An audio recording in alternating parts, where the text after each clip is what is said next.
Hello and welcome to the Will Leitch Show. I am the aforementioned Will Leitch, and I thank you for spending part of your day with me. This week's show is about fame. I have known who LeBron James is longer than I have known my wife, longer than I have known my children, longer than I have worked professionally in media, longer than I have known half the men in my wedding party. LeBron James has been a daily presence in my life, and your life, I bet, for 16 years. I have all sorts of opinions and thoughts about LeBron James, about the decisions he makes, about the strength of his character, about where he should work at his job, about his personal politics.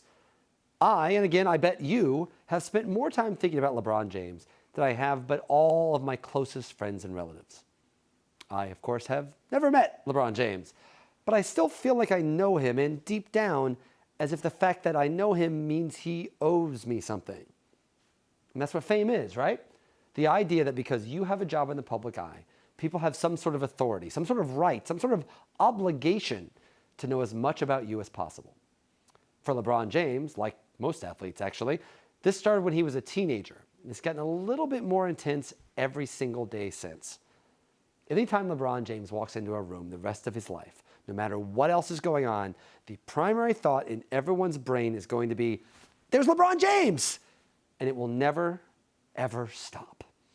I mean, my God, how horrible, right? Is it any wonder that fame drives people to bleach their skin or wear weird masks in Publix or shave their heads and hit taxi cabs with umbrellas or even join Scientology? You can't be anywhere without having to be on. Meet anyone new without wondering if they're only hanging out with you because you're famous. Be in a room without anybody noticing you and pointing and whispering. I mean, can you imagine? That would drive me insane. I am so glad that there are not nearly enough of you watching this show for that to ever happen to me. But this is every athlete and every successful actor and every musician and even every politician. For following their professional pursuit and excelling at it, that's what comes with it. Constant scrutiny from every angle, never getting to be a normal person again. Now, I know what you're thinking. Hey, if they make enough money, they can deal with it. First off, that's not always true. Second, that money isn't worth much if it means you can't go get a cup of coffee with a hangover without someone demanding you take a selfie and calling you an asshole if you don't. We have this presumption that because fame involves us, we have some sort of ownership of the recipient of that fame. We think that we know them, but we don't. We don't even know the people in our own lives. But this is a part of loving movies or music or art or especially sports. I can't remember the names of half of my old girlfriends or school teachers, but I will be able to name the starting lineup for the 1982 St. Louis Cardinals for the rest of my life. And I will still have strong opinions on each of them, though I've never met any of them. And that's life in the public eye. To be the best in the world at your chosen profession, it just comes with the territory. You are expected to be comfortable with it, to embrace it wholly, or you are difficult. You are an asshole. Everybody wants to be extraordinary, but they still want to be ordinary sometimes. The famous never can. We all believe that we want to be them, but we don't. Not really. I get to walk down the street anytime without anyone ever bothering me. That's something no famous person ever gets to do. I am so glad that none of you people care about me at all. We should all be so lucky. Our guest joining us today is the star of such films as LA Confidential, Memento, and Iron Man 3, and can currently be seen in Netflix's The Innocents. I am delighted to introduce Guy Pearce. All right, sir. Well, thank you very much. Pleasure. By all means. Thanks for having me. An absolute honor. I have so many questions to you about all sorts of things, but we have a theme on each one of these shows. Okay. And the theme of this one is fame. And one of the things that's amazing, I follow you on the Twitter machine, and I saw that you had mentioned something about how you had a newborn fairly recently. Congratulations, Thank you by the very way. much. Yeah. And there were people already trying to get pictures of that. I have two sons, aged 6 and 4, and I mean they don't like it when I take pictures of them. Is fame something that you have to like? Are you still? Is it worth it? Look, it's a difficult thing to come to terms with, fame. And look, I'm not in the category that sort of many other actors or celebrities are, so I don't have to deal with it the way that some people do. But the little amount that I've had to contend with, you have to deal with it on all sorts of levels, just the psychological level of it, like what does it actually mean, and this sort of extra attention sort of feels just unnatural and unbalanced, etc. But also just the invasion of your private life is tricky to deal with. And of course, as you mentioned, having a child, little Monty's nearly 2 now. And, we were in Amsterdam where Carice, my partner, lives. There was a bit of paparazzi chasing going on. And it just feels really invasive and kind of hideous. And of course, you're very protective of your own child. Yeah, of course. Yeah, and it feels weird too, because I want to get mad at people taking the pictures, but it's really like all of us, right? Like, we're the problem, right? Like, if people didn't care, they wouldn't take those pictures. Yeah, sure. Like, that's the scary part for me. Yeah, I'm glad I don't do that job, but that's what I mean. Like, and this has been basically a part of your daily reality. Like, you were on the soap opera at what age? I was on Neighbours when I was sort of 18 to 21. So this has happened to you for forever. Well, it has, but I mean, it was much bigger then when I was on that show. Then it sort of really died down a lot. Once I started doing films. Right. And I guess the thing was on that show, the fans of the show were sort of 15, 16 years old, because they were pretty, they were pretty full on in the streets. Whereas now most of the films that I do, it's adults that usually watch them, and so they're not as crazy in the streets. I was actually wondering that because your new show is based around teens, The Innocents on Netflix. I'm curious, having gone through that experience of having been like a teen idol type of person, do you take them aside and be like, okay, get ready, yeah, get ready, guys. There are fewer magazines now, so that's good, but there's much more internet. Well, what there is much more of now is that everybody has a phone that is a camera, and so at any moment you can be sitting in a restaurant, suddenly 6 people are taking your photograph, whereas before if it was a paparazzi person, then sure. Yeah, and now the world is paparazzi. Yeah, that's tricky. But do you talk to you've worked with these kids on the show, and this is aimed at teens, and these are, if the show goes very, very well, there's certainly been positive reviews. Would you wish what you had in the micro sense, but certainly felt probably very macro at the time? Would you wish that on them? Can you give them a warning? Well, I hadn't even really thought about it, to be honest. Oh, great. They're ruined. You didn't help them. They're both very mature young people, and so I'm sure they'll handle it very well. And I suppose when we made this show, I wasn't really even sort of thinking about that per se. It's a different kind of show than what ours was. And, there were on the show that we were on Neighbours when I was younger, Kylie Minogue was on it, Jason Donovan. There was a bunch of young people who were all very popular. So the focus, and particularly in Australia, was really quite intense. So this will be popular, and these two, Sorcha and Purcell will probably become popular from it. But it's a different style of show. Yeah, and different, less intensity. Yeah. Okay, well, I want to talk about the show. I want to talk about fame a little bit, but I really want to talk to you about Australian rules football and all sorts of fun things. So we have a series a series of questions we call frivolous questions of dubious import that we're going to go right into now. So everything is unnecessarily wordy on this show. Okay. I'm a writer, so everything's got adverbs. It's really okay. Way too much. Okay, my first question. You, from what I understand, you used to be a competitive bodybuilder. Results, by the way, is one of my favorite movies of yours that nobody ever talks about. Oh, really? I absolutely love that movie. It's great. Anyway, used to be a competitive bodybuilder, and you were junior Mr. Victoria? I was schoolboy or teenage. Right. Because I was only 16. I only went in one competition, and I won. And you won? Yeah. So you're undefeated. You're like Rocky Marciano. That's right, yeah. And that was the state competition, and I could have then gone in the nationals, but we'd actually, my mother had organised a holiday for us to go on to Fiji, so I went on this family holiday instead. And you never found out. You never found out. Yeah. Think of what the life. I have a feeling I may not have beaten those big guys from Queensland. But, Well, but the good news is they're all probably very fat now. That's right. That probably steroided up to the hill. Yeah. No. Once they stop, like when athletes retire, they gain like 30 pounds in a week. Because they keep eating. Because they don't have to do it anymore. They don't have to worry about that Yeah. anymore. They're not like movie stars. They can totally get out of shape and nobody cares. I'm assuming I missed this earlier, but it's fun being a movie star, but you don't want to get too big of a movie star. It seems to me, would it be fun to be Tom Cruise? I don't think it would be fun to be Tom Cruise. Look, I mean, I think each to their own. I'm sure Tom probably loves it to some degree, but at the same time, I'm sure he struggles with the amount of privacy that he loses because of it, And I think on some level, you don't really have a choice. It's not like I've chosen, you I've hit this button. Yeah, that's right. I think you just have some magical quality that means that people are going to focus on you or not, I'm very sort of happy with where I sit in the spectrum in the scheme of things, because I'm recognisable enough that I can keep getting work. But at the same time, I can also, I can usually go unnoticed around most places. So that's okay. That sits well with me. Yeah, he was actually wandering around the offices for like a half an hour before anyone even Like, who's noticed the that he was guy? here. Seriously. That Australian guy. Where is his pass?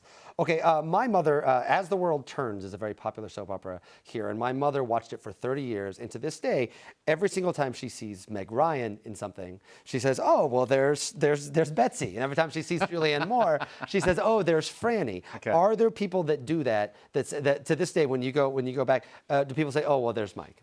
Yes, absolutely. Yeah. And if I'm in the UK, often people will say to me, "Oh," because Neighbours was really big in the UK. Right. So often people will say to me, "Oh, right, Neighbours, you're going to go back on the show? Have you done any acting since Neighbours?" Yes, a bit. A little bit. Yes. Little bit I have. Yeah. So, but because you're in people's lounge rooms, 5 nights a week or whatever, it's pretty pervasive. I tried to show my mother Safe, which is like, I think it's just a wonderful movie that Julianne Moore With did. Julianne Moore. And she's like, "Oh, there's Franny," and then I felt terrible for showing her the movie because it's very disturbing. Okay, over a 3-year stretch, you made 3 of my absolute favorite films: L.A. Confidential, Memento, and Ravenous, which is I think a wonderful movie that has not, Wow, that to this day absolutely drives me crazy, that did not break through the way I wanted it to. It's become a real cult. It's an absolutely wonderful movie. Which of those can you pick a favorite of those 3? Is there one that do you go to Ravenous just because it didn't get maybe the release that maybe those? Well, I probably wouldn't go to Ravenous first out of those 3, to be honest. I mean, clearly Memento is a sort of genius piece of work, and LA Confidential is a really accomplished sort of classic, beautiful old style Hollywood film, and so I would go to those 2.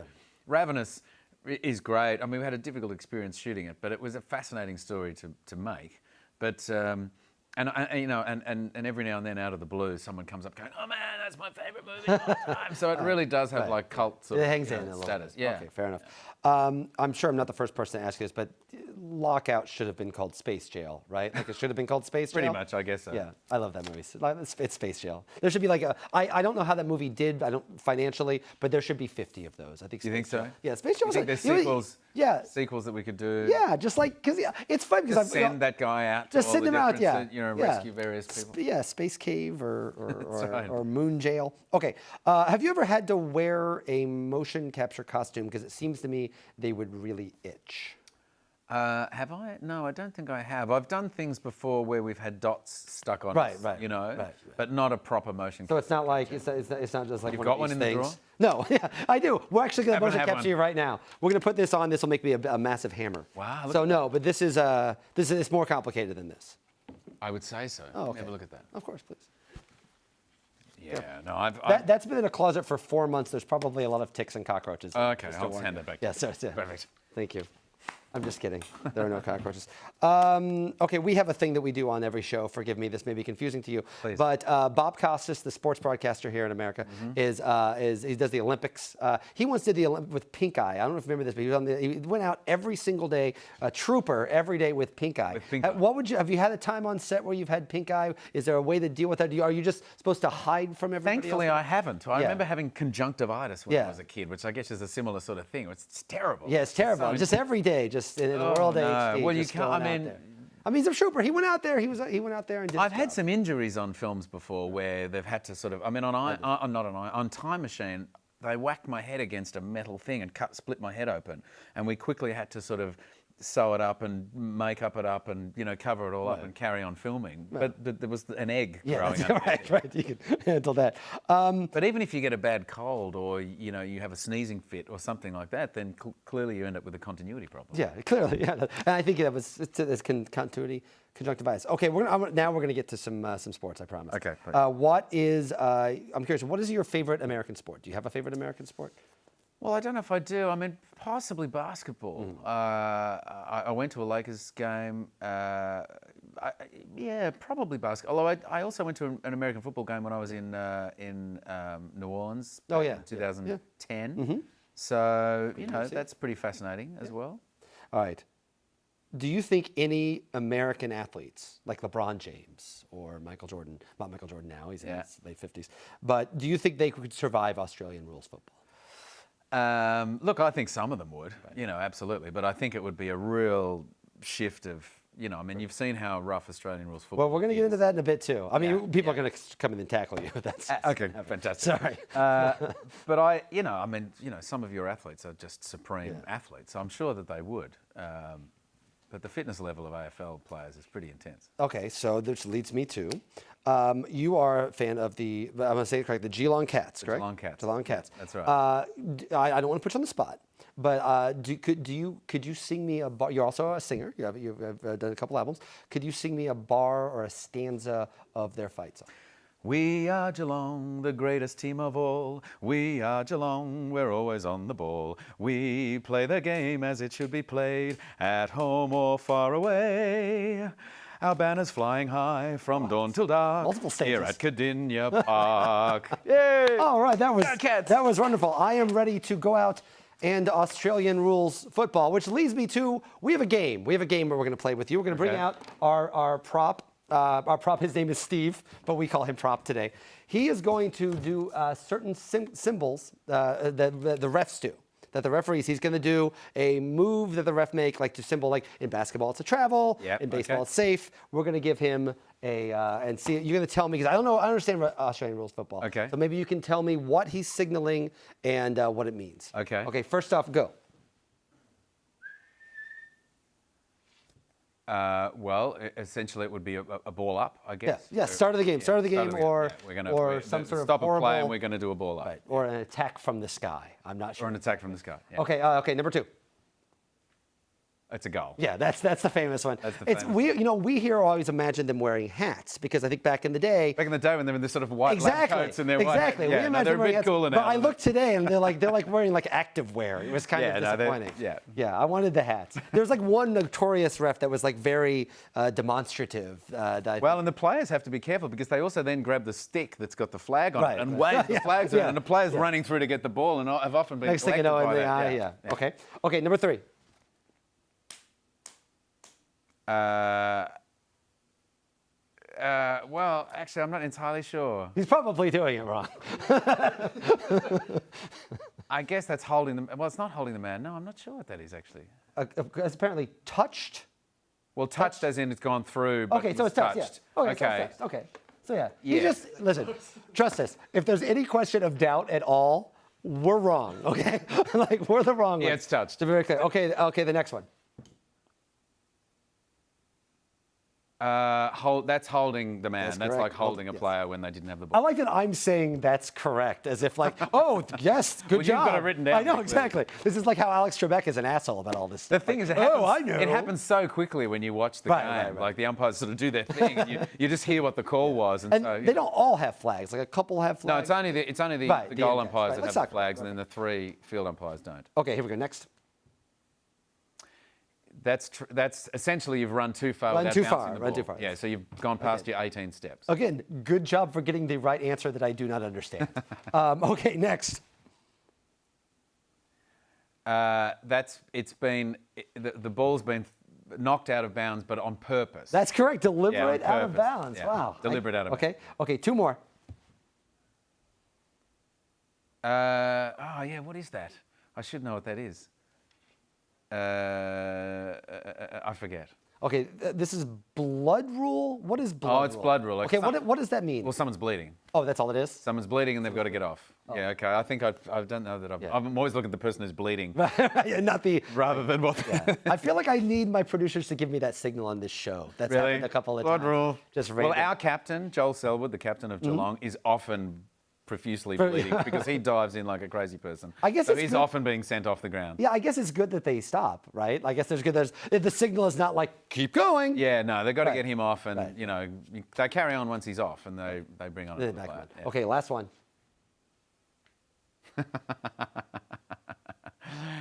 That does not exist in Australia. He's actually just doing the popular children's dance, the floss. That's all he's doing. Thank you, Prop Steve.